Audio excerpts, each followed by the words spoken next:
ಸುರತ್ಕಲ್ನ ಕೃಷ್ಣಾಪುರದಲ್ಲಿ ಬಾಡಿಗೆ ಮನೆಯಲ್ಲಿ ವಾಸವಾಗಿದ್ದ ಬಳ್ಳಾರಿ ಸಮೀಪದ ಕುಷ್ಟಗಿ ಮೂಲದ ಮಲ್ಲ ಎಂಬ 19 ವರ್ಷ ಪ್ರಾಯದ ಯುವಕ ಮಲಗಿದ್ದಲ್ಲಿಯೇ ಮೃತಪಟ್ಟ ಸ್ಥಿತಿಯಲ್ಲಿ ಇಂದು ಬೆಳಿಗ್ಗೆ ಕಂಡುಬಂದಿದ್ದು, ಇದೊಂದು ಕೊಲೆ ಪ್ರಕರಣ ಆಗಿರಬಹುದೆಂಬ ಶಂಕೆ ವ್ಯಕ್ತವಾಗಿದೆ.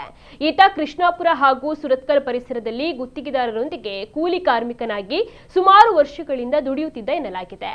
ನಿನ್ನೆ ತಡರಾತ್ರಿ ಈತ ಮೃತಪಟ್ಟಿರಬಹುದೆಂಬ ಅನುಮಾನವನ್ನ ಪೊಲೀಸರು ವ್ಯಕ್ತಪಡಿಸಿದ್ದು, ಇಂದು ಮುಂಜಾನೆ ಕೊಲೆಯಾದ ಸ್ಥಿತಿಯಲ್ಲಿ ಕಂಡುಬಂದಿದ್ದಾನೆ. ಮೃತ ವ್ಯಕ್ತಿ ಮಲ್ಲನ ಜೊತೆಗೆ ಅವರ ಸಹೋದರ ಕೂಡ ವಾಸಿಸ್ತಾ ಇದ್ದು, ಪೊಲೀಸರು ಸಹೋದರನನ್ನ ವಶಕ್ಕೆ ಪಡೆದು ಮಾಹಿತಿಯನ್ನ ಸಂಗ್ರಹಿಸ್ತಾ ಇದ್ದಾರೆ. ಸ್ಥಳಕ್ಕೆ ಡಿಸಿಪಿ ಮಿಥುನ್, ಎಸಿಪಿ ಹಾಗೂ ಸುರತ್ಕಲ್ ಪೊಲೀಸ್ ಠಾಣಾಧಿಕಾರಿ ಪ್ರಮೋದ್, ಎಸ್ಐ ರಘುನಾಯಕ್ ಮುಂತಾದವರು ಭೇಟಿ ನೀಡಿ ತನಿಖೆಗೆ ಮಾರ್ಗದರ್ಶನವನ್ನ ನೀಡಿದ್ದಾರೆ. ಶ್ವಾನದಳ ಹಾಗೂ ಬೆರಳಚ್ಚು ತಜ್ಞರು ಭೇಟಿ ನೀಡಿ ಮಾಹಿತಿಯನ್ನ ಕಲೆ ಹಾಕುತ್ತಿದ್ದಾರೆ.